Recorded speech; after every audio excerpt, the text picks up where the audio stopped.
we decided to put our 80 years of combined experience together to educate people about an aging process and how to age as gracefully and youthfully as possible. Welcome to the Invigor Medical Podcast, where we sit down with medical professionals and discuss a full spectrum of health-related subjects.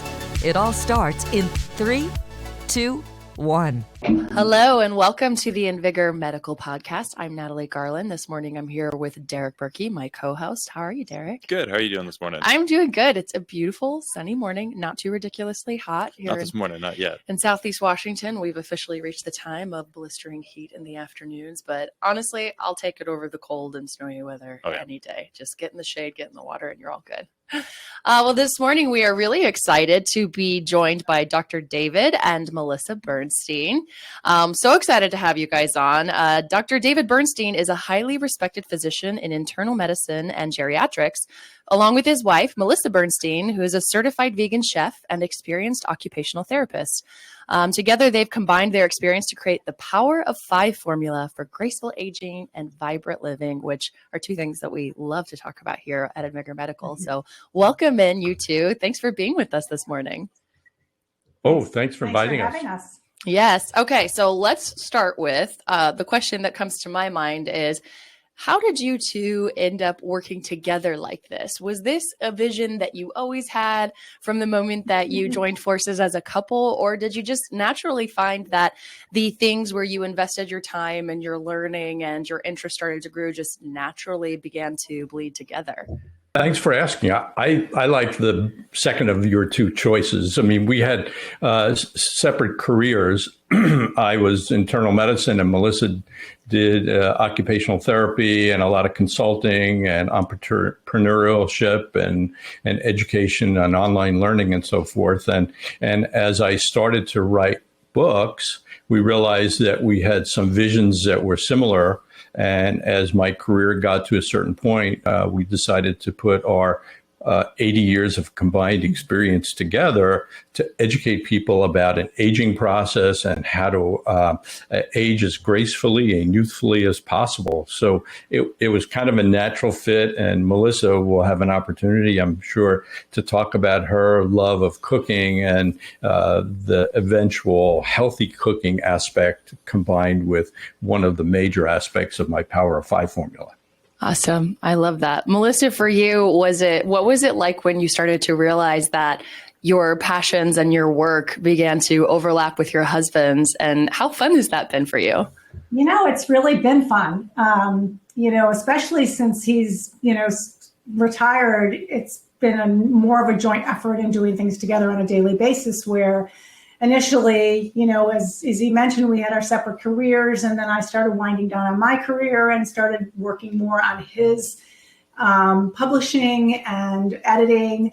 And then, together, once he retired, we then blended what we were doing and kind of rethought kind of our brand, if you will. Mm-hmm. What are we trying to teach people?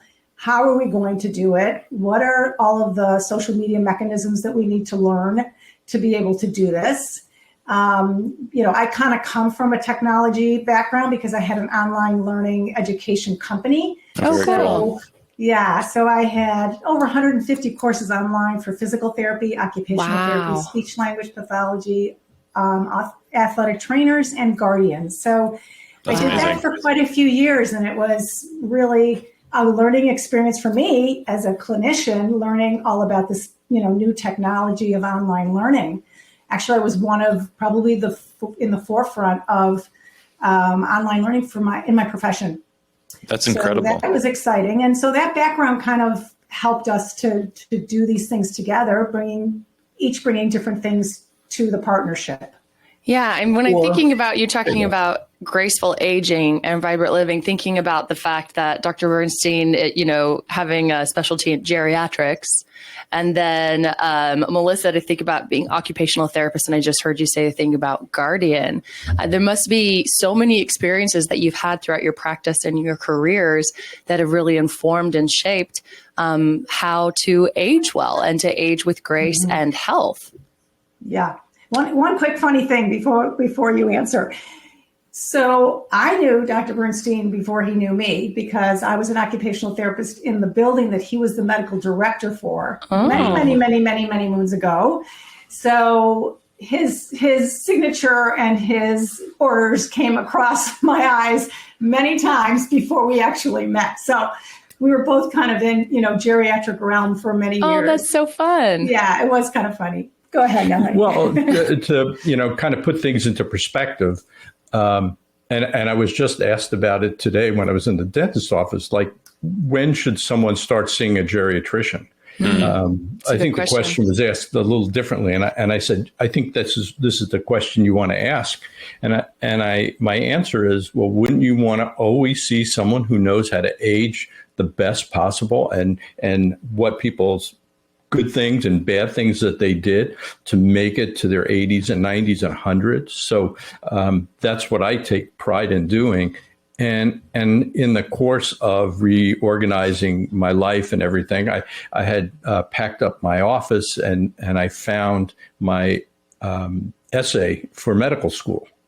And it delineated a whole bunch of things, all of which I've now had an opportunity to do in my second career, or this have been my first career as an educator, and to talk about preventive health and how we can age as well as we can. And also in those high school years, before I even went to college, I was interested in centenarians. There was a National Geographic article that caught my attention before I graduated high school. And I experienced the fact that I wanted to understand this. I wanted to live to be 100. I wanted to see people live to be 100. And I had the great opportunity to sit down with a dozen or two of my patients on their 100th birthday. Oh, so cool. I got a chance to ask them all their secrets, like what worked, what didn't work. Was this a good thing? Was this a bad thing? So it was always part of the fabric of what I was doing in terms of helping people age well. And sometimes it was like being a juggler. There would be diabetes, high blood pressure, heart disease, rheumatoid arthritis, Parkinson's disease, dementia, osteoporosis. And I love the juggling act of doing all of that.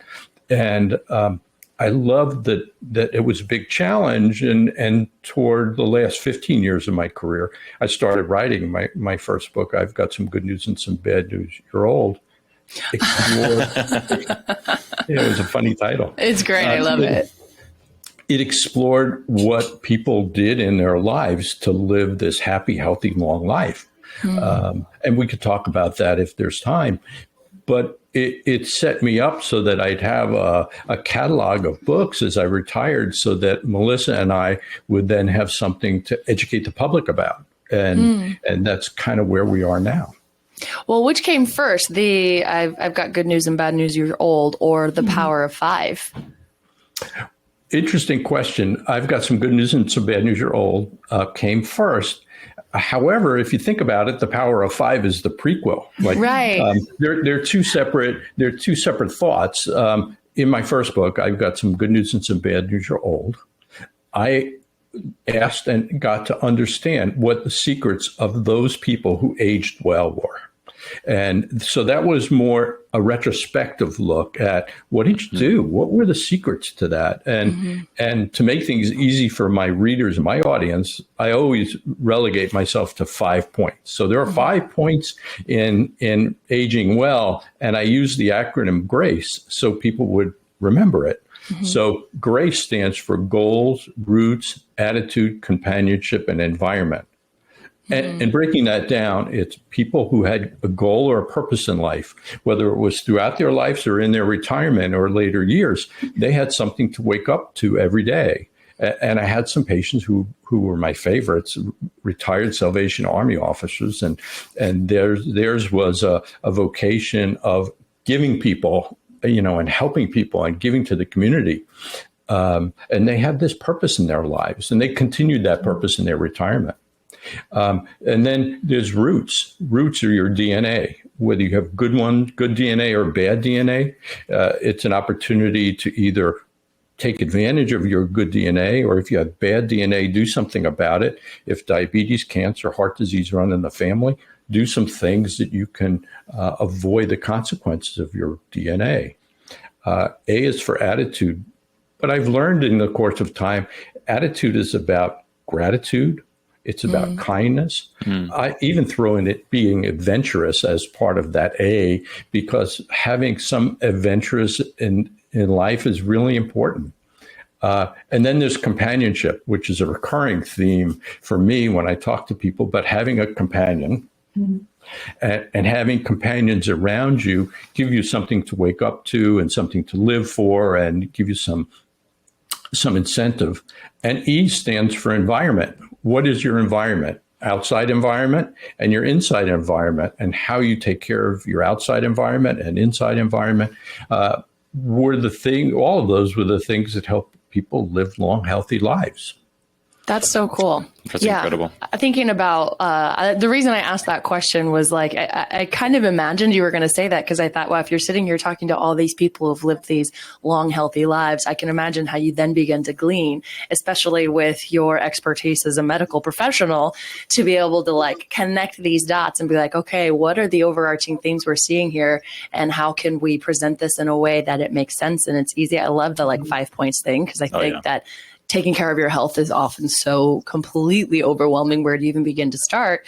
So thinking about those 5 points, I think is fantastic. And all that research, years of research to be able to bring together and figure out how can we make this digestible and something that people can act on to improve their lives. Definitely. You know, it kind of reminds me of that one longitudinal study that was, I believe, done by Harvard that followed people all the way from their 20s up into their upper years.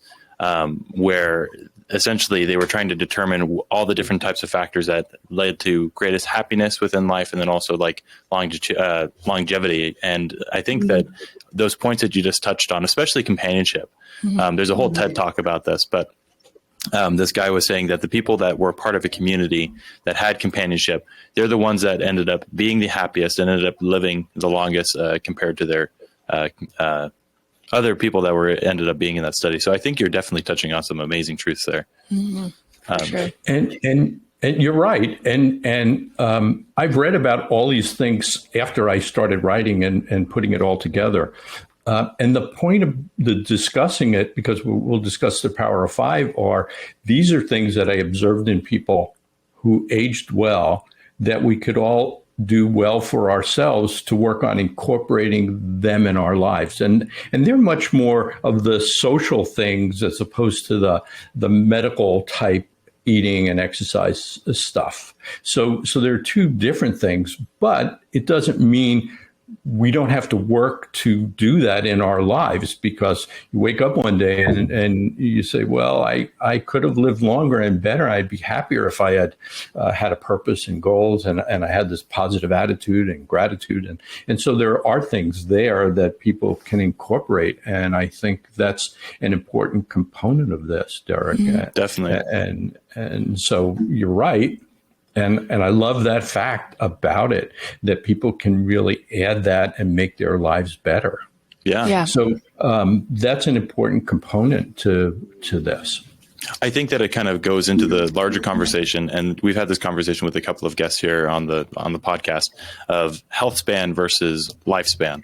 Right. That, you know, everyone's thinking about what can I do to live 10 more years and extend my life out further and further and further, without necessarily thinking about their health span, which is like, how long can I live and be capable to do the things I want to do? Because, I mean, you could be 80, 90, 100, but if you're not able to, let's say you want to go out and hike, or let's say that you want to be able to go and work in your garden, you know, if your cardiovascular system or muscular system or any of those things are not doing what they need to be doing, then, you know, you're going to be living your life, but you're not going to be enjoying it at all. And so I'm sure that's probably what the Power of 5 is all about, is like making sure that you maintain that. So with that being said, can you give us a brief rundown of the Power of 5? Sure. And your point is well taken, and it fits right in. It's the difference between lifespan and health span. So as a geriatrician, you can be certain I took care of people who retired at 65 and were disabled and lived till they're 85. And how much fun is that? That's not desirable. What people would strive for is what you called, and it's been labeled as health span. You want to hit 65 and then be able to be all used up when you die when you're 95, and you go to sleep and you don't wake up. And that's the ideal that one should strive for. So that's when I transitioned from the power of the old and GRACE formula to the power of 5.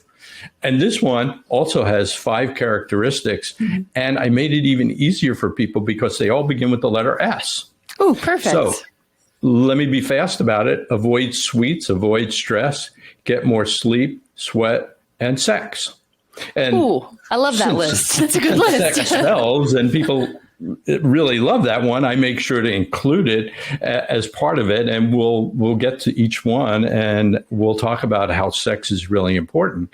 But the first one is avoid sweets. We know that sugar, carbohydrates, high fiber, high wheat foods, and breakfast cereals, etc., and processed foods are hazardous to our health. They also trigger certain release of neurotransmitters like dopamine, which we get addicted to, and then we can't put sugar down. And the whole formula is related to inflammation because inflammation is the key ingredient in the 3 most frequent things I saw in my practice.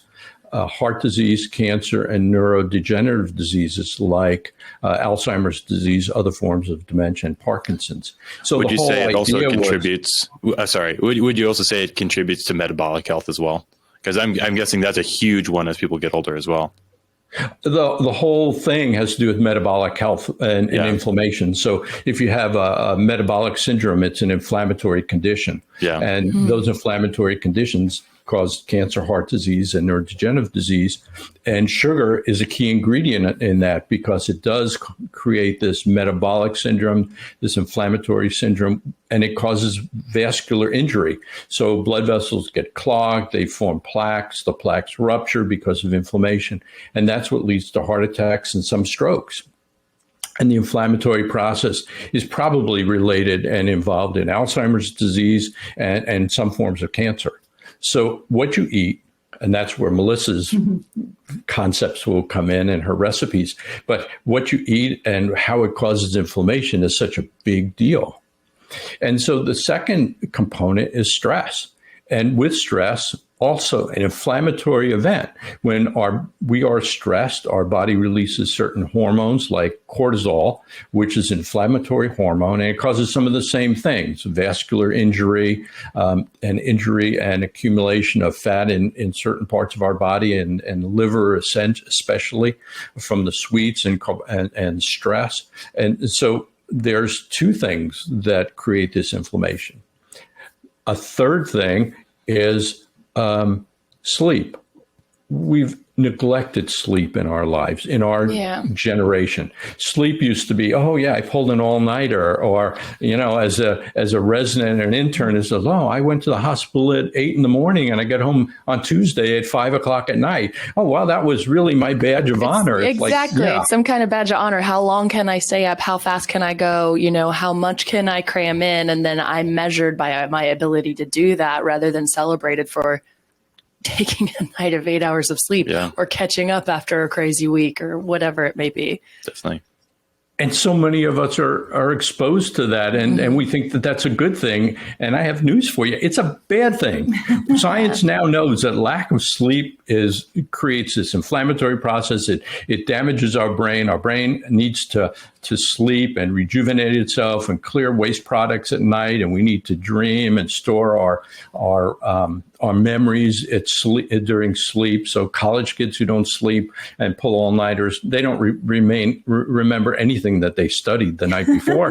So like, why do that? But it was like the badge we wore. Right. And sleep creates and is one of the things that creates this inflammatory process. And one of the common things I saw as a clinician was sleep apnea.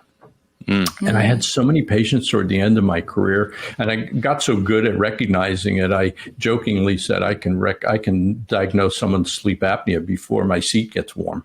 I would look over their chart, look at them, look at their neck size, look in their mouth, look at their meds, and know that there's a very good likelihood that they had sleep apnea. And there was a lot of refusal for treatment, which would almost like a death sentence as far as I was concerned. And then there's sweat, which is my euphemism for exercise. And so probably the two most important for me are what you eat and how you and what your activities are like and what your exercise is like. And exercise is the best antidepressant that's ever been developed. Exercise reduces the risk of recurrent cancer by 35%. Why wouldn't everybody want to do those exercise to avoid those two problems? Not to mention the fact there's release of endorphins, and we feel good when we exercise. The side byproduct is you burn some extra fat and some extra calories, and if you add, as I would recommend, some strength training, you get your body looking better, you get better, stronger muscles, reduce your risk of falls. I mean, it's the number one thing that we can all do proactively to make our lives better and longer. Yeah. And when it's better and longer, it leads to number 5, sex. And sex is about, really, it's not only about sexual intercourse, although that's a really good thing for lots of people, but it's also about intimacy, like the intimacy Melissa and I have together. Socialization. It's about socialization. It's about connection with other people. Yeah. And I saw that in my retired Salvation Army officers. They were all connected to one another. They went out to eat on Sundays after church. And if Community. Melissa and I were lucky or unlucky, we'd see them in some of the restaurants that they would eat at. And we now know, and this has made it in the literature a lot, and Derek, you even hit on it, is the opposite of intimacy is loneliness. And loneliness is a health hazard. So when we're talking to people about health, I have to say that we need to avoid loneliness because it's as hazardous as smoking 15 cigarettes a day or being obese. Wow. And so in my period now that I'm not working, I'm doing things with Melissa, so we have our connection there. But I made it my business to connect with other people who live in my community and some beyond, so that I have these relationships with people because it's good for them and it's good for me. And so that was something that I didn't have when I was seeing 18 patients a day and working from sun up to sundown. But now that's another way that I take care of my health, and something that's clearly important. And you pick up some news line once a week, you'll read something about the importance of relationships and connectivity. Yeah, really absolutely. Important. Well, I'm glad that we've done a breakdown now of what the power of 5 are. And I would love to kind of take some time to dive in a little bit to each of those points, if you don't mind. And starting with the first one, which was avoid sweets, right? So we're talking about food, which I think is a great time for Melissa to chime in and talk a bit about how, because you have a cookbook, right? I do. It's called The Power of 5 Test Kitchen Cookbook. I love it. Healthy cooking and eating. And now you're a vegan chef, but correct me if I'm wrong, your recipes are not just vegan. That is correct. Yeah. So, following the Power of 5 formula, and the sweets aspect of the S is really what sprouted, if you will. Oh, I see what you did there. Very clever. And a previous cookbook, which is for caregivers, and we can talk about that in a little bit. But this cookbook really was a culmination of years of cooking, and for my family, for my friends, and for number one taste tester over here. The test subject over there. Yes, he's my test subject. And I've always had a passion for helping people be healthier, and not only physically, because I'm, a therapist and I'm about health and wellness, but also through cooking. And cooking and food is very powerful. And what people may not realize is that food is really medicine for your body, for your brain, Totally for your agree. body, for your heart. That what you put in your body, and Dr. B talks about your internal body and your environment being your internal environment and your external environment. Well, your internal environment is what you put in that, and healthy, good, fresh food is what you should be putting into your body, because that is what your body needs. Yeah. It doesn't need additives. It doesn't need preservatives. It doesn't need sugar. It doesn't need boxed cereals. It's really common sense. But some people are just do it quick, easy, and cheap, and don't take the time to really think about what they're eating. Well, Go ahead. I was also going to say there's a marketing machine that's been going, for Absolutely. dozens of years that sells us the lie of, like, when you look at the breakfast cereal and it's right there on the bottle, like all the essential vitamins and nutrients that you need, or, the way these things are packaged and they're hyper processed, and, we get addicted to them, and people, really don't know. There's been years and years of marketing campaigns. And, I don't think that ignorance is necessarily an excuse, because we also live in an age of information where you can get all the information that you need. But I think that one thing that people don't really realize is, have to take into consideration the bioavailability of nutrients in the food that they eat, because there's some things, it's like that cereal may say it's got this much or this much of this nutrient, and it's like, well, are you actually able to absorb any of the nutrients that are in there, and what else is active within that food that is messing up things in your system? Because I know, like, for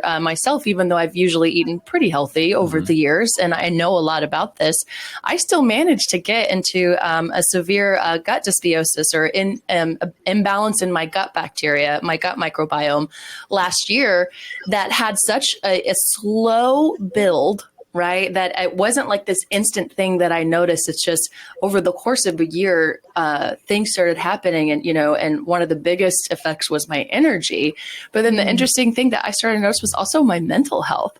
Like I nearly found myself in a state of depression, and I could not figure out why. And I thought it must be my hormones. And I ended up going to my nurse practitioner and did a food sensitivity test and a full blood panel. And turns out all of my hormones were fine. And we did everything, and she knows her stuff. And literally it was the health of my gut that was the issue.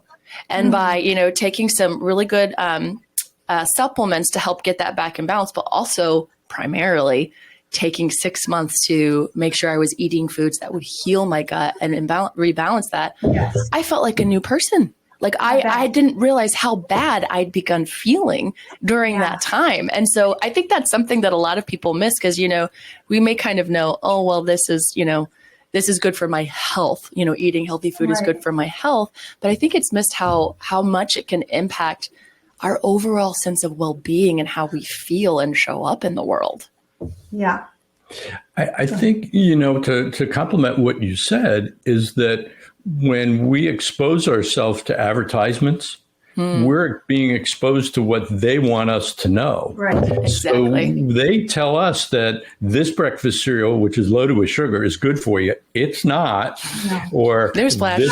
this particular thing is good for you, and it's not. They're trying to sell their product, and you can't blame them. That's what the advertising company wants them to do. But we need to be cognizant that there's processing in that food that's not in a strawberry that you pick off the tree, or that you get fresh from a market, or fruits and vegetables that if you wash them right, there's no pesticides, or you get organic and you get these clean products, and they're loaded with not only the nutrients, but also fiber that helps with that whole microbiome probiotic type stuff that's so important. And you found that was an issue for you. And people get sucked into that. And I don't talk about this very much. One day I was talking to one of my diabetic patients and how he couldn't lose weight. And he was really heavy. And he said, well, I eat healthy. I said, well, what do you have for breakfast? And he said, well, I have a glass of orange juice. Ding, ding, ding. That's all sugar. They've taken the fiber out. They've taken all that out. And I have Raisin Brands. What's wrong with that, Doc? I said, well, have you read the ingredients? And Melissa talks a lot about ingredients. Have you looked at the ingredients? They put sugar on the raisins, and it's got like 32 grams of carbohydrates and 3 grams of protein. I said, like, how is that good for you? Well, and then the milk itself, too, has a lot of carbs in it as well, right? The milk is like almost spikes your blood sugar as much as the orange juice does, which makes sense. Milk to make babies grow, and baby cows. It's like, this is all the energy and calories you need to grow right now. So you have to compliment the advertising industry for getting their point across, but we need to be discerning about our health and what's the right way to eat. And I can throw it back to Melissa about some of the things that you incorporate into your meals. So the important thing is to really have fresh fruits and vegetables, fiber kinds of things, legumes, things again that are natural, that are wholesome, that are not from a box. And some of the things that are, you might read labels, and I really encourage people to read labels. Because, just if there's things that you can read that you can't read, or that you can read and you don't know what it is, don't buy it. Yeah. Real. I could spend a whole day researching every single one of those items, and it's horrifying what they are. Yeah, absolutely. There are different names for sugar. There are different names for corn products. There are different names for carbohydrates. So, it's very important to eat as clean as possible. And fresh fruits and vegetables, whole grains, seeds, nuts, avocados, things that are going to fill in for your fats and your carbohydrates that are healthy carbohydrates, and things that may taste sweet like sugar, but it's processed in a different way. So it's not like having, pouring sugar in your coffee. It's different. Yeah. And there are 3 words that you can think about. One is sugar. Look at that one. Yeah. Look at high fructose corn syrup, because that's slipped in. And look at fortified or processed wheat, where the manufacturers basically take all the good stuff out of wheat and give you this bleached wheat flour, and that's what's in the product that you're eating. And those are 3 things that are hazardous. And when I talk about inflammation, it's like you're taking an inflammation cookie. Yeah. One question I had, or one observation that lead to a question. Anytime you can cook something at home, it's going to be healthier than anything you can buy at the store. Like I think there's no one that's going to contest that. I think that one of the big struggles for a lot of people is the skill of like learning how to cook. It's something that a lot of people don't either have, or they're not really comfortable with it. Right. In your cookbook, do you are they easy recipes? Do you provide any guidance on like people to say like, hey, this is something really easy to throw together, and it's actually really healthy for you? That's a really good question. And yes, so, I called it the Guide to Healthy Cooking and Eating because of just that fact, is that people may not really understand or have the experience to really be cooking a lot. Or the interest. They may not have the interest. And that's why I think a lot of people gravitate towards fast foods, because they don't know how to cook a basic meal. Yeah. So I have included lots of different resources for basics of cooking. And, what kinds of things are good for you, what kinds of things are not good for you. And then my recipes, there are a few recipes that are a little bit more difficult, and they're not difficult, but they're just got more steps than an average recipe might have, which is which might take you 3 or 4 hours to cook. But if you're cooking for a family or you're cooking for friends, they're going to be very excited and think that you're like the best cook in the world when you cook this for them. But the nice thing about my recipes is that you can eliminate or add things based on your eating lifestyle. And I do outline, what are the eating lifestyles? People might be vegetarians. They might be pescatarians. They might be vegans. They might, just be whatever they want, during the week. They might choose and pick during the week what they want to eat. But so my recipes are plant-based. But in the Melissa's modification section at the end of the recipe, it gives you alternatives and options for reducing, you can add a piece of grilled fish or a piece of grilled chicken. You can eliminate, not have it at all. You can replace the butter with vegan butter or with oil. You can replace using oil with vegetable broth, saute with vegetable broth versus sauteing with oil. So that reduces your fat calories. So there's lots of different alternatives that are offered in my recipes. And it's broken up so that each chapter has just kind of an intro of what you're going to find in the chapter and what you may want to experiment with in that particular chapter. So there's another section that I really like to talk about, which is herbs and spices. Ooh. A lot of people don't know how to use spices and herbs in their cooking. Yeah. And so I outline the 12 herbs and spices not to include in your cooking. And just to name a couple of them, that would be cumin and cinnamon, black pepper, cayenne pepper, curry, which actually is a combination, kind of a potpourri of a variety of spices, which I use a lot because it has all the spices in it and I can use it once. And depending on the type of cooking that you like and the type of flavors that you like. And these spices and herbs are very, very beneficial for inflammation, reducing inflammation, and they provide antioxidants, which are also good for warding off things in the environment and in your foods. So antioxidants are very, very good for your body. And then also, anti-cancer, lowering blood sugar. So there's lots of benefits to these. So there's a whole chapter about those and how to use them, So that's available also. Yeah, and let's not forget to mention turmeric, which kind of is a top of my list of anti-inflammatory spices. And I'm just going to interject one thing as a recipient of Melissa's great cooking in these recipes is that she'll make big amounts. Yes. Now we're really careful about portion size because that's another thing that Americans don't do very well with in restaurants.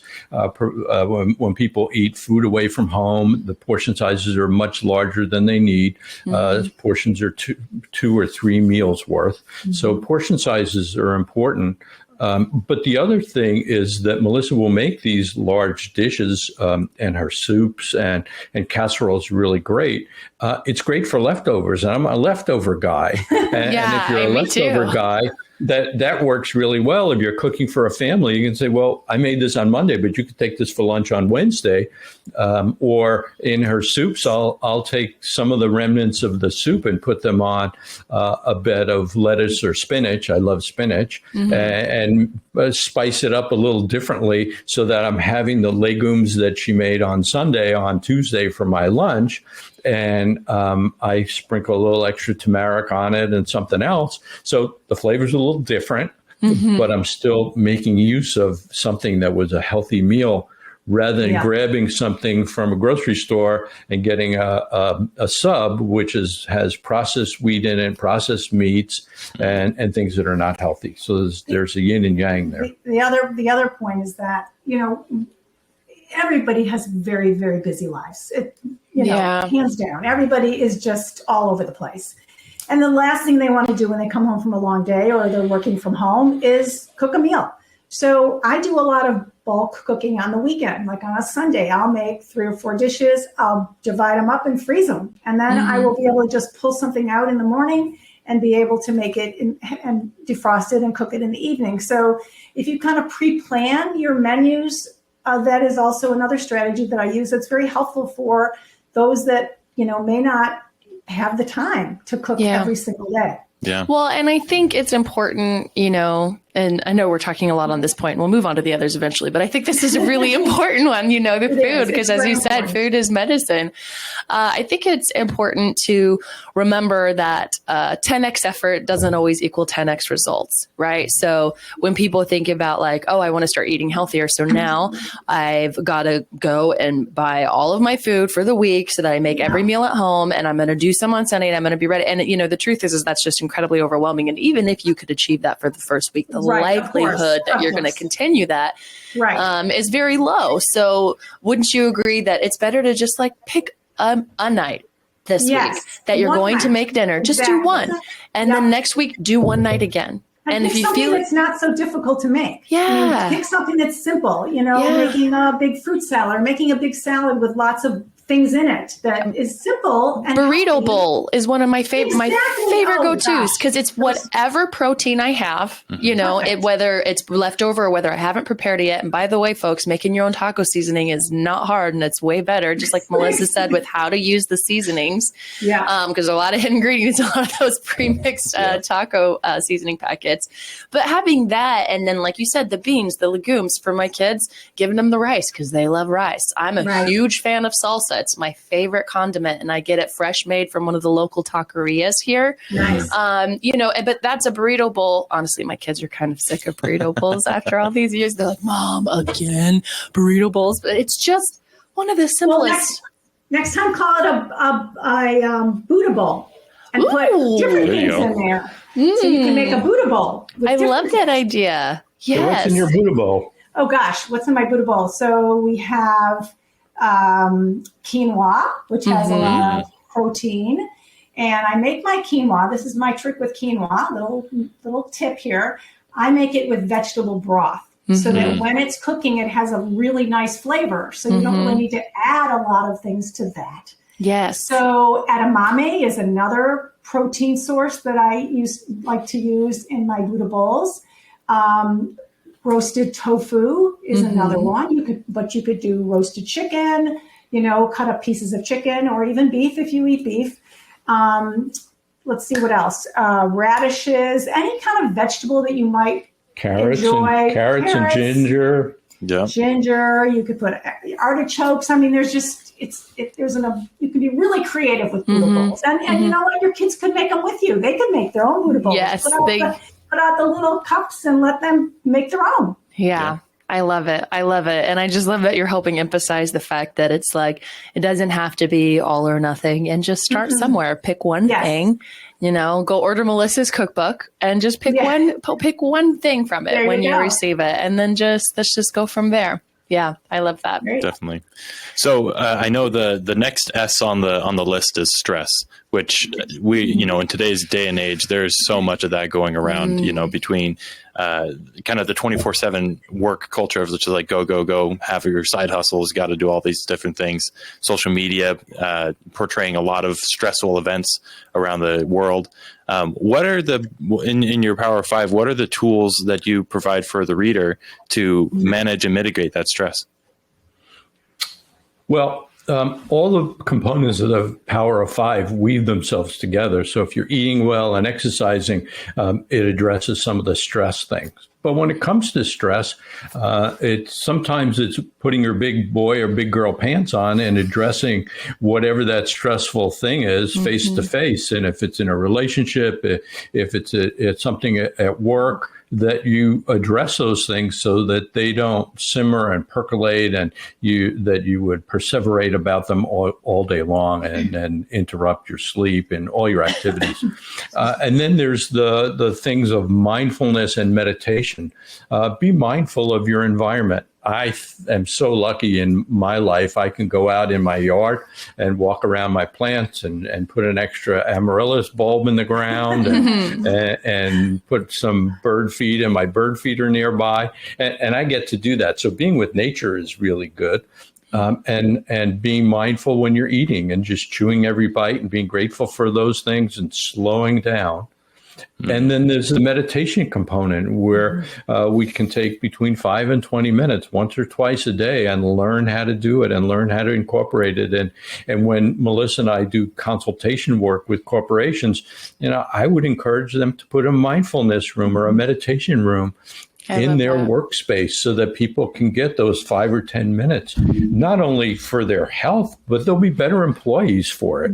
If they have just those few minutes to learn how to do those techniques. I was going to say one of the other things that, we talk a lot about is journaling. and the importance of writing things down, and not only writing your goals, but also writing how you're feeling during the day or how you're feeling during the week. I mean, you don't have to document every day. You can document on a weekly basis, but it helps you to get in touch with what are the stresses and what am I feeling to help kind of go through that. And I highly recommend that people think about, and it doesn't have to be, a journal it can be a notebook that you start or pieces of paper that you start, just writing some thoughts down and putting, pen to paper. And then be able to look back at that and say, oh, I took care of that. That was bothering me. I wrote it down. I did some integration things and it really did help. So I encourage that. Yeah. And I think also the act of looking back on journaling sometime is just a reminder of, oh, that passed. Like it really just passed. It was a season that I was in, and there, wasn't a lot to do about it other than to get through it. Yes. And so sometimes for me, looking back on things like that, it serves as a reminder like, oh man, I remember how big and heavy that felt when I wrote that. Yes. How completely overwhelmed and sad I felt. And now to be like, wow, that, I feel so far removed from that. That really did pass. And I think that's a beautiful piece of the journaling. I'm glad that you mentioned that. And I think, again, it's interesting because we brought up food, diet and exercise again, and, how that really does help with stress. We actually had one of our guests not that long ago, Kaylani Person-Mason, who mentioned that with her therapy clients, she's now going to start a requirement of like, you have to start like before you even come in. I want to know you're walking 20 minutes a day. Before we even have our first appointment, just knowing what an impact that can have. But talking just a little bit, Dr. Bernstein, about exercise and how that actually is a stress on our bodies, but it's one of those like micro stressors, right? Is something that you've mentioned before, I think, or similar to how like, the cold therapy is an intense like micro stress that actually does good for us. Can you explain a little bit about that? There's a lot of growing evidence on this subject that stress or deprivation for short periods of time is healthy. It makes our mitochondria, basically supports them and come alive. Wow. And it's a good thing to do. And that's one of the reasons why people talk about intermittent fasting or calorie restriction. And some of those societies that I learned about in centenarians were societies where food wasn't all that accessible. So they would have their either period of starvation or their period of deprivation. And it's the same with exercise. And a lot of those communities were also on higher elevations. And they were farming communities and they had to walk everywhere they went. Right. So there was this built-in source of helping them live this longer life. So you're correct. Stresses, deprivation can be helpful. Some research is going on where this group studied hyperbaric oxygen, and they found that providing 3 atmospheres of oxygen, it had some impact. But the impact was felt when those people went from 3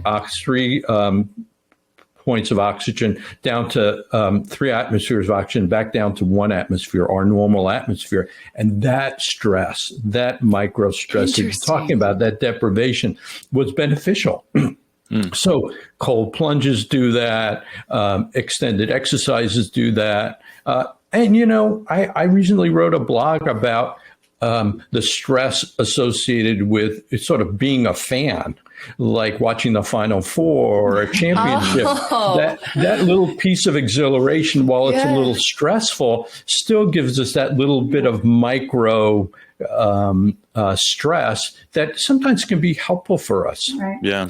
And if I may, I want to go back to one point that Derek asked about, and I'll compliment Melissa, and our working relationship is that, how well we work with one another. Is Derek mentioned something about social media and the stresses associated with that. And that covers such a wide array of things. And even in my practice, when my patients were stressed, I'd find out that they were watching a lot of news on television, and those news cycles just round all day long. And they were incredibly stressed. And I encourage people to stop doing that. but also with social media. Social media is full of bullies, full of people getting liked or not getting liked, particularly in a younger age group. Full of comparison. And those are such stressful things. And we have such an opportunity for such greatness with our technology, but with the technology of smartphones and people's attention being redirected from a one-on-one conversation to where they're distracted by notifications, it's bad for our brain. It's part of that stress, but it overworks our brain, and that taxes us even more. So, Derek, I'm glad you brought that up, because it's an important thing for people to recognize and understand that as someone who looking at longevity looks at that as a negative consequence in our society. It's like multitasking. You were talking about multitasking and how, people really can't multitask. They think they can, but you really can't, because if you think about it, if you're really concentrating on something, how could you be concentrating on 3 things at once? You're just task switching very quickly. Yeah. You just can't. It's and it has been shown scientifically it's bad for your health. It is. It's bad for your health. I have to say I'm guilty. I think we all are. That being said, he constantly, says, turn off your phone so we can have a conversation. I'm like, okay, because I don't even realize it. You just don't realize how caught up you get in all of it. Yeah. Absolutely. We're circadian animals, right? We run on a 24-hour cycle with the cycles of the night and the day. I think that, phones are a recent evolution, and our bodies haven't been able to adapt to that yet. And, previously, back in the 1700s, 1800s, someone would be working on their farm throughout the day, then they would go home, it would be dark, and their body would naturally wind down and they'd be able to go to sleep. Nowadays, it's like our workday ends, the sun sets, but we have these phones in front of us. And so it's almost like a signal to our brain saying, like, you need to keep working, keep working. And it's stressing the body out even more and more and more. And so, I think those are fantastic points. And then this kind of leads right into sleep, right? Where it's like we're on our phones, and the light from those is really just disrupting getting into sleep. So let's talk a little bit more about sleep. I'm sure sleep hygiene is a big part of what you guys talk about in there. But let's dive into that. Well, I did see that sleep was a big part of the health problems that my patients had. And again, if you look at those 3 things that I saw the most, sleep was a component there. And people didn't recognize, as I mentioned earlier, that's the importance of sleep. So let's assume we've already talked about that. What can we do to make sleep better? Yeah. And I'll hit on the fact that there's sleep hygiene, like that's avoiding your smartphone within 2 hours of going to bed and getting off computer screens, because the light affects our brain and affects the chemicals, melatonin in our body that helps us fall asleep, and the avoidance of naps late in the day, because it does something to your melatonin and then you can't fall asleep. And then wind down, have a period of wind down when you're getting ready for bed. You avoid stressful conversations, Mrs. Bernstein. But don't talk about money before we go to bed. But avoid stressful conversations, and then kind of wind down and get the house ready for the morning, get your coffee ready or whatever. And then the room, science has shown a cooler room is important. So we turn our thermostat down. As frugal as we are with our electricity, we turn the temperature in the bedroom down, make it as dark as possible. And your bedroom is for 2 purposes, or your bed is for 2 purposes and 2 purposes only: for sleep and sex. It's not for watching TV, reading books, eating, smoking. Any of those things will disrupt your sleep and your ability to sleep. And the thing that ties it all together that people don't understand is your brain is really intelligent, and your brain will say, this place is for eating and smoking and watching TV. And if I lay around in bed and I don't fall asleep, it's also a place where I toss and turn all night. And your body says, oh, you're getting in that little bed, and that bed is where you toss and turn, and then you're not going to sleep tonight. Yeah. And so your body gets in, your brain gets into it. And so one of the things that I learned in my scientific education and medical education is that there are solutions that people can look for and include in their opportunities to sleep better. And it's called cognitive behavioral therapy, CBT. I would go to my medical conferences and I attend the sessions on sleep. And I wanted to learn, like, what is the secret? How am I going to have my patients do better at their sleep? And no matter which one I went to, I heard about CBT. And it's like psychotherapy. It's seeing a counselor, someone who's trained, who will work with the individual and teach them how to sleep better and answer the questions that are plaguing them at night so that they have this better idea of how they're going to sleep at night. And a big part of it is getting out of bed. If you're not asleep in 20 minutes, get out of bed. Go to another room, keep it dark. If you want to read something, read a book so you're not getting computer light in your brain, and breaking the association of that bed is where I toss and turn it into that bed is that I go to get in bed, I turn off the light, I go to sleep. Yeah, I love that. And that's a real secret that I learned late in my career. Yeah. Well, one thing that I want to bring up, the wind down period that you said, it made me think that a lot of people make the joke of wind down, like drinking some wine. But I think a lot of people don't realize that alcohol actually disrupts your sleep. Like you feel like you're sleeping better, right? But actually it's disrupting your sleeping patterns. And then my other question was going to be, because people are really into these blue light blocker glasses, right? Which block the blue light, which is, the light is what's stimulating our brains, making it difficult for us to sleep, et cetera. I'm curious, do those actually work when it comes to improving our sleep? Like, is their impact high enough that it's going to make a difference if someone's like, oh, well, 2 hours before bed, I'm going to stay on my phone or my computer, but I've got my blue light blockers on, so I'm in the clear?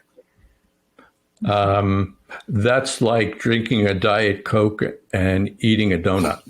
I just came up with that one. But, that's a great analogy. Well done. But I do think there's some science behind blue lights. Yeah, sure. But if you're on your smartphone conversing with people and not getting the likes you want, it's offsetting the benefits of the blue light. So there's the brain part of it that's doing the thinking that you want to just wind down with it. But blue lights there's we don't use them in our house. We try and dim our screens. But there's some science behind it that's worth considering. Yeah, no, I love that analogy, and I think it's great. It's not because the getting off the devices isn't just about the light, obviously, is what I'm hearing you say. It's about so much more and how that disrupts. Is there anything else you want to add about sleeping before we move on to the next number 4 of the Power of 5? Only that to reiterate the fact that it's one of the 5 elements and it's really important. And if you're not sleeping, get help and design a way to sleep better because it is a big component in longevity and how long you live. So it's not only how well you live, but how long you live is controlled by how much you sleep. Yeah. Definitely. Yeah. Good advice. Okay. So on to number 4, which was sweat, if I'm not mistaken. And we've already talked a fair bit about, movement of the body and how important that is. So I'm curious for the two of you, what is your favorite way to sweat? We both have our own ways of sweating. I love to walk. We love to hike. So those are ways. We do yoga. We do training with weights. We try to do at least an hour a day of something, whatever it is, mixing it up. So that's how I like to sweat, I think. I don't sweat much, though. Yeah. My heart rate goes up, but I don't sweat much now. See, some people just aren't. I didn't realize that till I started working out with my good friend and neighbor, several years ago. And we'd go to the gym and I'm like dripping within 20 minutes, like on the mat. And just you could hear the sweat from my forehead just dripping on the mat. And she's just like not sweating at all. And I'm like, are you okay? Like, is there something wrong with me? It's funny because my heart rate's up, but I'm just not as, but Dr. B, on the other hand. Well, recognize that sweat is a euphemism for exercise, and that's how I got my 5 S's, by making exercise sweat. Melissa does not perspire.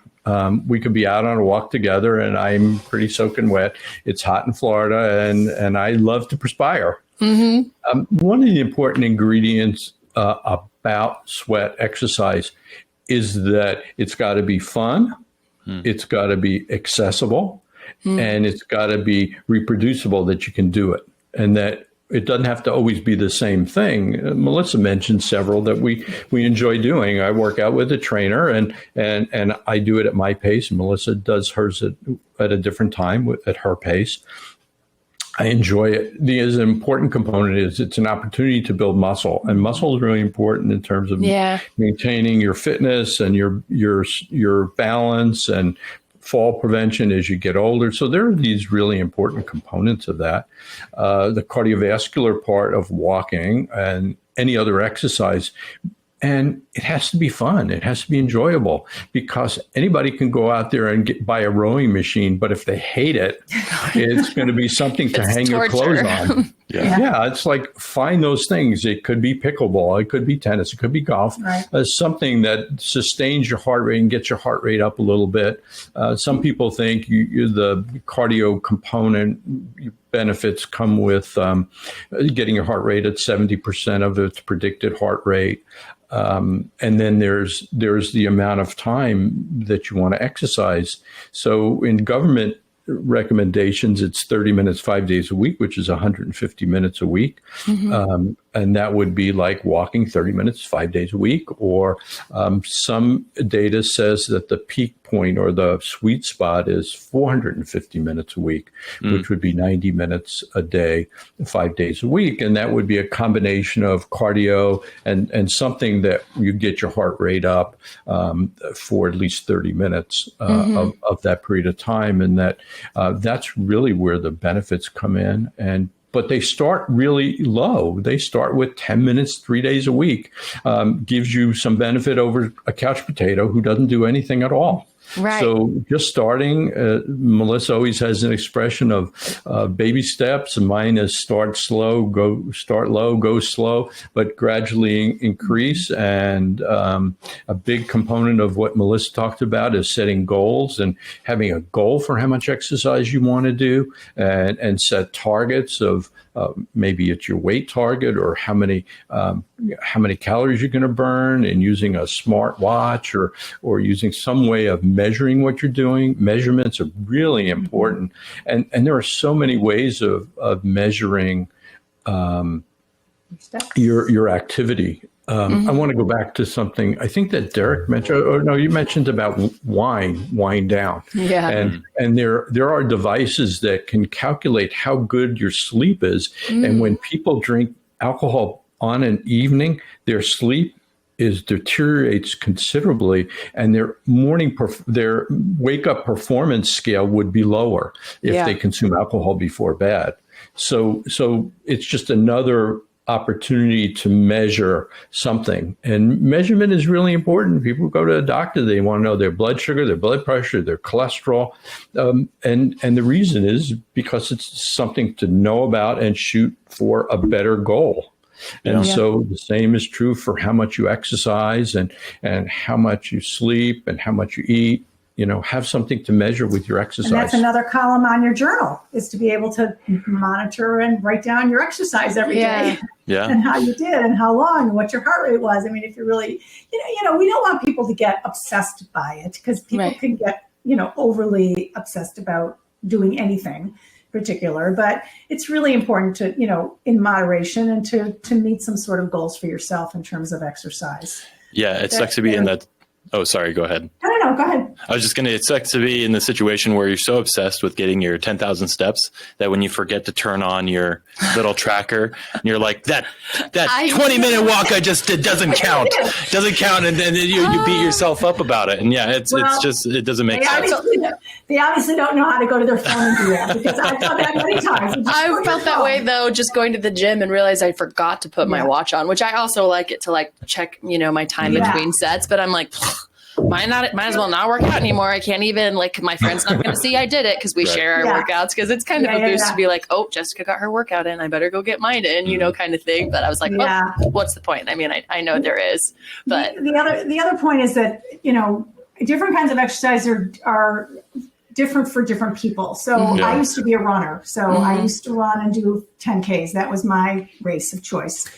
But I can't do that anymore. So I've had to adapt as I've gotten older and my knees haven't really cooperated well. I've had to adapt my exercise and my fitness. And that's really important for people to understand that as you get older, you do continue, but you do have to do some adaptations based on your physical health. Mm-hmm. So to touch on that, there are some pretty clear studies that talk about like grip strength and VO2 max, that those are really important indicators for longevity and for health, because, you know, at a certain point, and Dr. Bernstein's hit on this point a couple of times, when your strength declines, your stability declines, and that leads to greater chances of falls and other injuries like that. When you decrease in your VO2 max, you know, the amount of oxygen that's actually available to your body can get lower and lower and lower. And I think this is pretty clear that as you age, those metrics go down. And so, but at a certain point, you know, you're not able to get enough oxygen to all the different parts of your body that need it. And, you know, so is there anything that you do specifically to boost strength training and to track VO2 max and help that track up? Or is it just kind of like, just like you said, just find something that you can do sustainably and just knock it out? I've never had an opportunity to have my VO2 max measured. It's not the easiest, and it's not pleasant. It's not, and it's not readily available. So, but the other things you mentioned are readily available, because grip strength is important, and it is an indicator of bad outcomes, and balance is now being used to evaluate people for their risk for dementia. Yeah. So before you go and get tested, make sure you can stand on one leg for 15 seconds so your doctor doesn't put you a check mark in the wrong box. But 15 seconds of standing is a balance test, is a marker for one's risk for dementia. So I've worked on my balance really hard in my retirement. It's really improved. And it was okay. I've had some problems with my hip, and in physical therapy, I realized after about a year of that I did improve my balance, but I didn't improve it on my entire foot, just the outside of my foot. So I'm working on getting the balance completely spread out. And, you know, it's like got a little testy there. I was like, am I going to get to my 15 seconds? But I would encourage anybody in the audience who wants to not underperform on that test when they get evaluated is work on their balance. Yeah. And it is a good marker for fitness, Derek, as you mentioned, and I think it's important to work on hand grip. And we also have to accept the things we can't change. I mean, that's part of the 12-step program. But you could work and try and make them better. I think in the last 6 months, Melissa and I have made some modifications in how we were eating, because my strength wasn't improving as the way I wanted. And I did a little bit more research this weekend after reading one of the sensational type articles that came out this week about taurine. You have to measure and know that you can make a little bit of a difference and make it enjoyable and set some goals and make some progress, because we could all make progress. The people who make the biggest percent progress are the people who are the most out of shape. They can get 20% improvement in 2 months versus someone who's in really good shape and wants to improve their fitness. They may only get 5 or 10% improvement, but they're higher up on the scale. So, it's one of the things we incorporate in our discussion is it's never too early and it's never too late to start the things we've spoken about today. No. Whether you're 20 or 92, you can always make a little bit of progress to improve your longevity and your health. And it's really fun to have a partner. You can exercise with a friend. Yes, that's what I was going to say. Have an accountability, if you will, partner to help you stay on track. And someone come into they're not going to be at my door at 7:30 in the morning saying, okay, well, let's come on out and run with me. It's not going to happen. You have to, with intention that you set your exercise program for your week.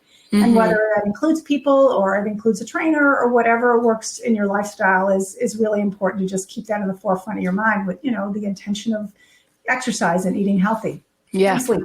Yep. Absolutely. We talked about. Right. Which leads us to our last point, the fifth S, sex, which is, important, as you said, and also a euphemism for connection and community and companionship. And, one of my favorite sayings, I'm pretty sure Brene Brown's who I heard say it first, but probably other people have said it, which is we're hardwired for connection. Sure. And it's such an important piece. And we live in this age where, connection is also, we're connected on social media. On one hand, especially, it's easier to stay connected, or I would say up with what's going on in people's lives, but it's obviously not a replacement for having conversations and being one-on-one. And, obviously we're connected on Zoom right now, which is a little different, but still I would say just having the conversation with you, I'm feeling connected to the two of you and to all the things you're talking about. But tell us, what are some of the ways that you would tell people to combat this lack of connection that we're dealing with in our society right now? Well, Melissa hit on one of the words that we use a lot, and that's intention. To make connections, it takes intentionality.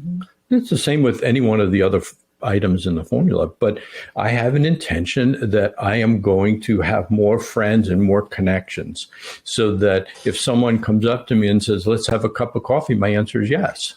And at the end of our cup of coffee, let's get together in 2 or 3 weeks, because this was really enjoyable and I like connecting with you, and I put it on my calendar and we do it again.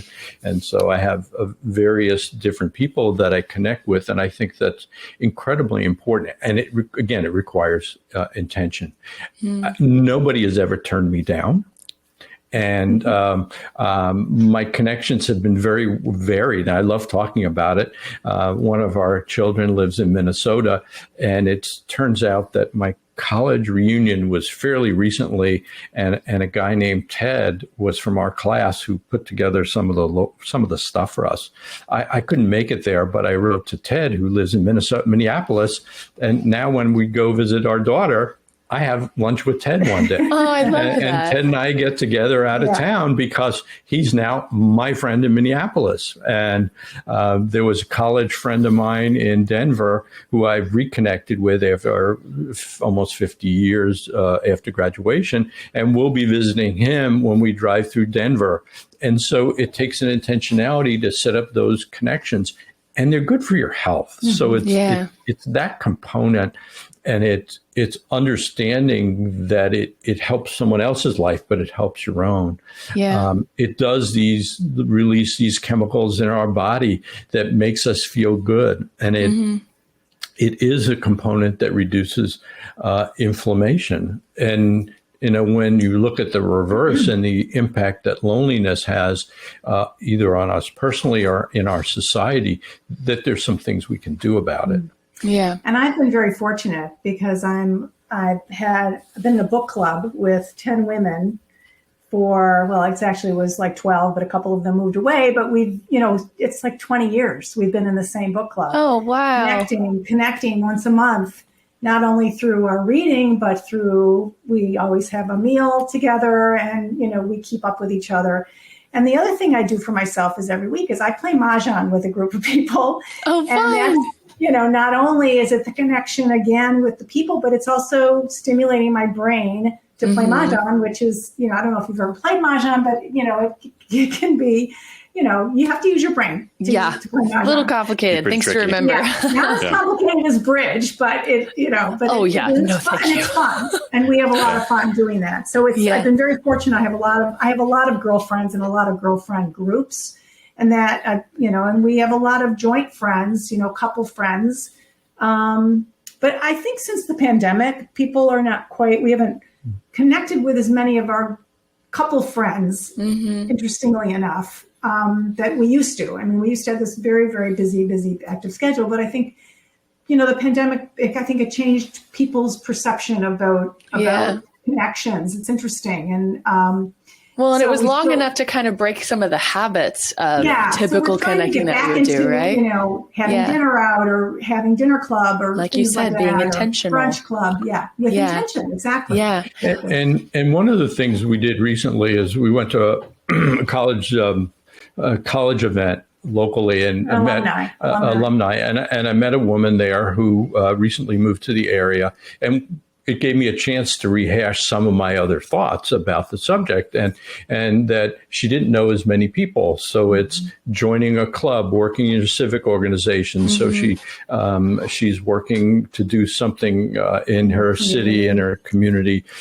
She just sent me an email today. She met a veterinarian who's single, and they walk together. But it's also about joining clubs, like a photography club or a bird watching club, or get into a sport where you can play golf or tennis and meet people who are like-minded, where you can also develop relationships along that way. And if you like to travel, find some travel club. It's another way to interact with people and see the world. So there's some other ideas. I'm thinking about something really simple right now too, because again, we were talking about a lot of these things, how it's easy to overcomplicate them and feel overwhelmed and not get started. And as we're talking about connection, I'm realizing that a lot of times when I'm just out and about going through my day, I'm trying to find ways to connect with the people around me. Like anytime I'm being checked out at the grocery store or at the counter for my lunch, or, just down the road here all the time, to take the moment and just say, how's your day going? Because we do the regular, how are you? I'm good. How are you? But we're not really listening or talking to each other in that moment. It's just the traditional greeting and response, right?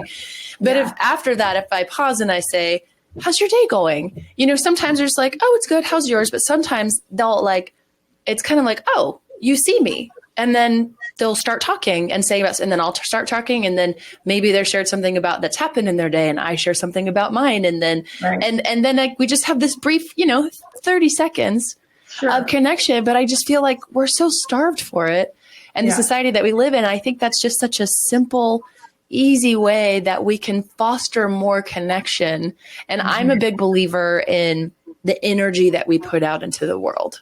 And, the things that we can expand in the world because of the energy we put into it. We talk about that with love and things like that. But I think that connection is one of those things that when we begin to put energy into it in this small, meaningful, that might seem meaningless moments, that can go a long way and have an exponential effect. And you have no idea what it might mean to that person that you're engaging with in that moment. Right. Absolutely. Although Melissa was giving me a hard time about talking to the man, we saw while we were walking, who had a big Doberman.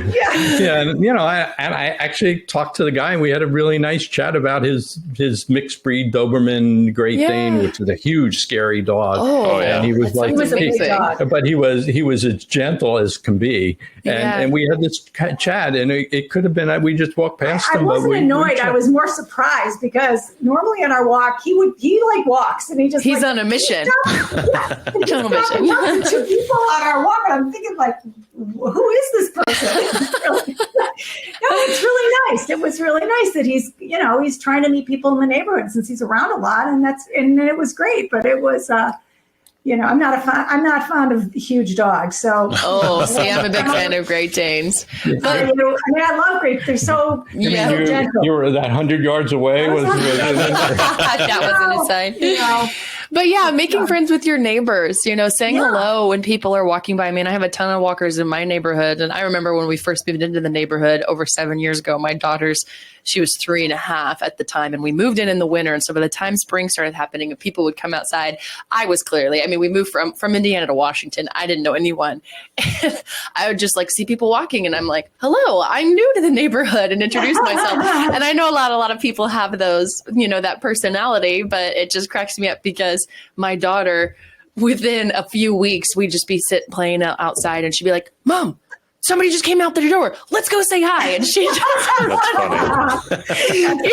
and so she just made those friends. Right. But I think it's important too, to show our kids, and our grandkids, how to foster that kind of connection, because I think especially I worry, for the younger generation that's being completely brought up in the age of social media and the electronics that we have, sort of losing that ability to simply connect, in the really simple ways, and to just go out and say hello. And so I think I love, I know you said sex, and we talked about that a bit when you weren't through the first kind of rundown of the 5. And obviously it is so much bigger than that, but I love kind of the trigger a little bit to be like, oh, well, why is that one of the 5? Because it is so much more than that. But I think everything that you brought up about how to connect and the ways to do it, is really, really important. And one that's often missed, I think, and when we're talking about health and longevity. Yeah. It's incredibly important. And when I think about it, it does weave everything together, the importance of that. And it gets back to some of the stuff in my first book. It's the connections you have and a purpose in life. And when you're connected to someone, you do have a purpose. You do have a reason for getting up and seeing a face and connecting to that person, and how it takes you through the rest of the day. I mean, that's the intimacy part in relationships. But, not everybody has that, and they have their family. And if you think of concentric circles, and you have your BFFs and those people that are always in your life that you can count on. So that's all encompassed in sex. Yeah.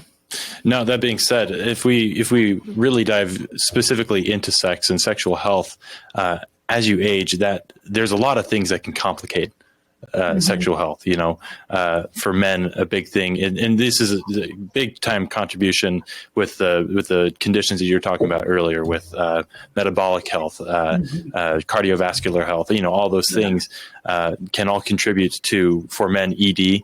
And that's a big thing that we actually do here at Invigor Medical, is we have a lot of erectile dysfunction medications for anyone that's interested in that. But it doesn't just only affect men. It also affects women with menopause, and that can oftentimes lead to a drop in libido. With all that being said, in your section, do you guys talk about that at all in the Power 5? And what are your guys' solutions for tackling those issues head on?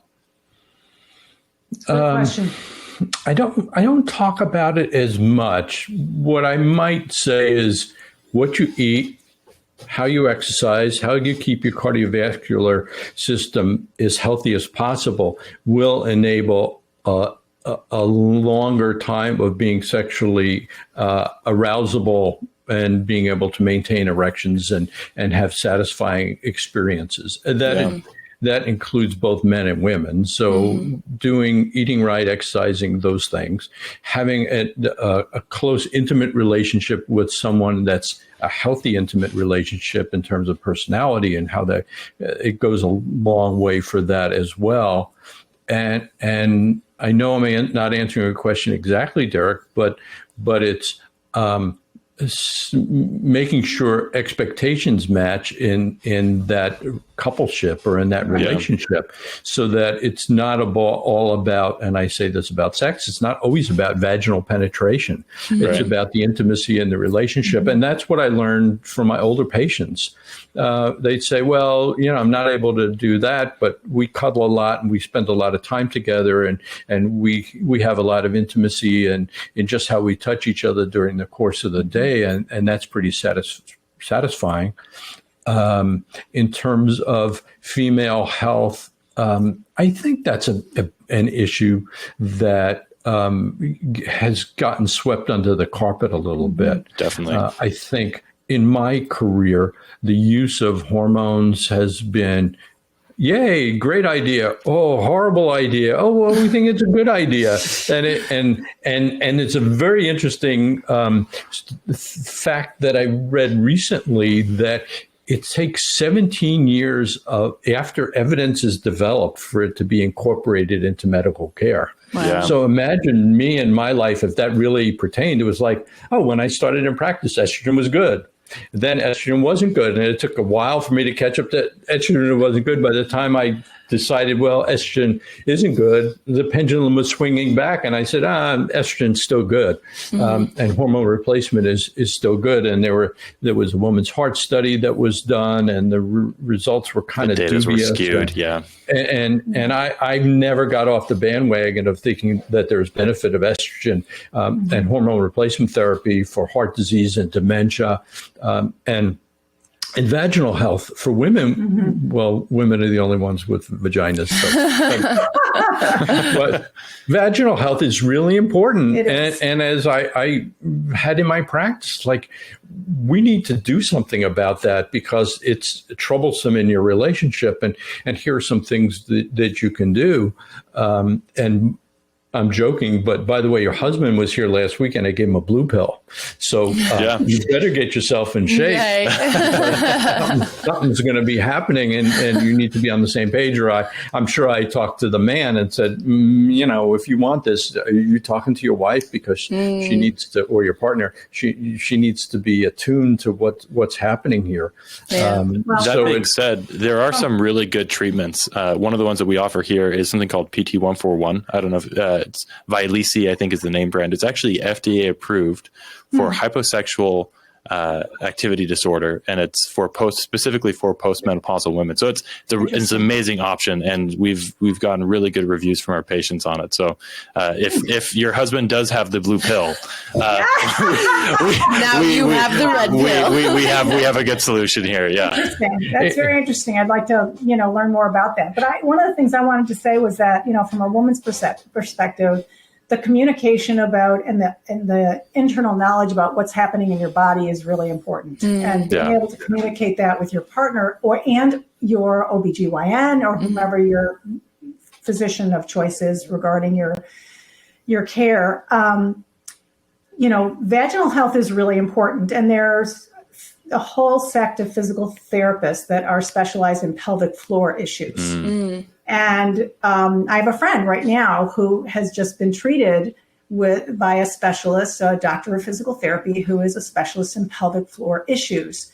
And that's, and she had several sessions and she is feeling remarkable now. So, there are other than taking a pill or other than taking, doing other kinds of methods, physical therapists are a great option for, depending on what the issue is. But then again, that's something to discuss with your physician. And you're correct, but there's a physical component and then there's a hormonal component of which physical therapist doesn't have much control over. I understand. And there have been countless women who just said, I got to some point and the kitchen's closed. We're not doing anything. Right. And if the husband was my patient, I asked, he'd say, I'm kind of frustrated with this. So the fact that there is medication for that, I certainly encourage that because it improves that intimacy that we've talked about and used that word because it really is important for a relationship and coupleship to be able to have all of those relationships and connections that we talked about a few minutes ago, but also the one-on-one between two partners, it's really important. And so excited to hear that there are these new things that weren't coming up for me in my practice. But certainly were issues. And for women. Yeah, absolutely. And I've loved this conversation as a whole because all of these, the power of 5 that we've talked about are just really such important things. And I think people will notice as they listen to the conversation and kind of diving into each of these points individually, how much overlap there is and how much one thing, affects another and another. And then these things affect this one and that one. And they all come together because it is one big puzzle that we're all putting together. But I love the way that you've simplified it. Where can people find your book, both your books and your cookbook, and where can they find you in general? They can find us on The Power of 5, the number 5, life.com. They can find us on Amazon in terms of our books. We also do have a library, a library where they can purchase books on our site. We have lots of blogs and that pertain to each of the Power of Five. They can sign up for recipes on the Power of Five Test Kitchen section in under my name. And I have a free giveaway on the site called Notes on Living Longer. Love and that. Melissa and I are putting our finishing touches, but it's available now on an online course. If they go to powerof5life.com/achieve, ACHIEVE. How do you spell I think you did great. I think you got it right. Yeah. EVE. Yes, you did great. Yeah, they can get right to information about our online course, but I encourage for them to sign up for free recipes for Melissa or my book, Notes on Living Longer. And one of the things Melissa talked about but didn't mention is we even wrote a journal for people to keep track of their activities. And so that's awesome. Every day it's like, have I done all my 5 for the day? Okay, next day I got a little pentagon, and I fill in my pentagon every day to make sure I got my 5. That's available on our web. It's a good visual remander, right? Because it's one thing to go and listen to the podcast or read your book and then be like, oh, I got it, and then it just goes away because there's nothing there to keep it in your orbit and in applying it every single day. So that would be a wonderful tool to have. I can just see myself filling out the little thing and like, did I get all my marks? I'm a gold star personality too, so I'm like giving myself a gold star on that. Yeah, there you go. Yes. Well, thank you so much for taking the time to chat with us today. Before we say goodbye, is there anything that you'd like to add? I always tell people all of this requires intention, and it's never too early to start, and it's never too late. And science backs that up. And everything we talked about is science-backed and science-based, so that they can rely on the information that is also readily available in everywhere on the internet. I only made it simple by putting an acronym for GRACE or my Power of 5 all to begin with the letter S. But thank you for doing that. Clear documentation. I just made it easy, and to have the copies of all of our books in people's libraries can be really helpful and healthful. There you go. Helpful awesome. and healthful. And people can age gracefully. Yeah. Well, that's awesome advice. And we are in our re-inspirement. Ooh, I love that. I feel like y'all should make some T-shirts. Re-inspirement. A re-inspirement mode. Yes. You are so right. Yes, awesome. I love it. Very cool. Well, hey, thank you so much for joining us, guys. It's been a wonderful conversation. Yeah, love chatting with you. It's been a pleasure for us. All right.